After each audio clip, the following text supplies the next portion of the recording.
World War I had also unleashed Anglo-Americans' fear of foreigners, giving rise to hostility and violence against people different than themselves.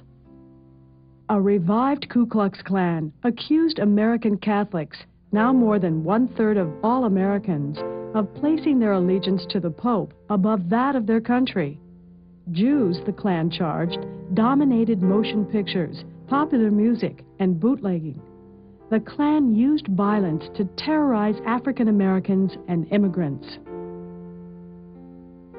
The Ku Klux Klan had tremendous appeal to many Protestant Americans in the nation's heartland, especially the Midwest. By 1923, the Klan controlled 3 state governments and claimed 5 million members. During the 1920s, Congress passed a series of new laws that severely restricted the number of immigrants entering the United States from Europe and virtually banned immigrants from Asia.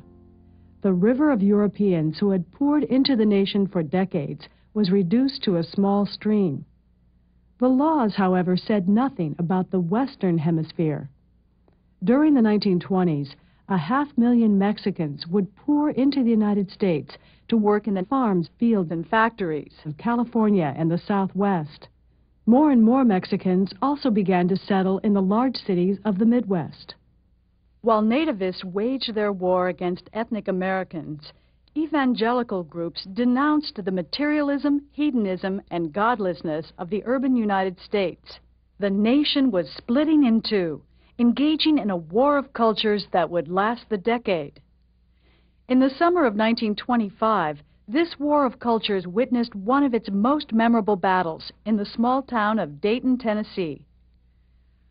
Alarmed by the challenges of modern science to the Bible, the Tennessee legislature had passed a law outlawing the teaching of evolution in the state schools.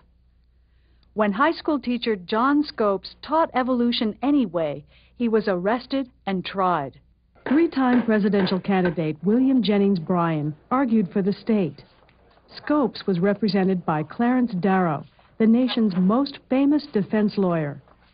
Under intense national press coverage, the monkey trial, as it became known, dragged on through the hot days of July. In the end, Scopes was convicted.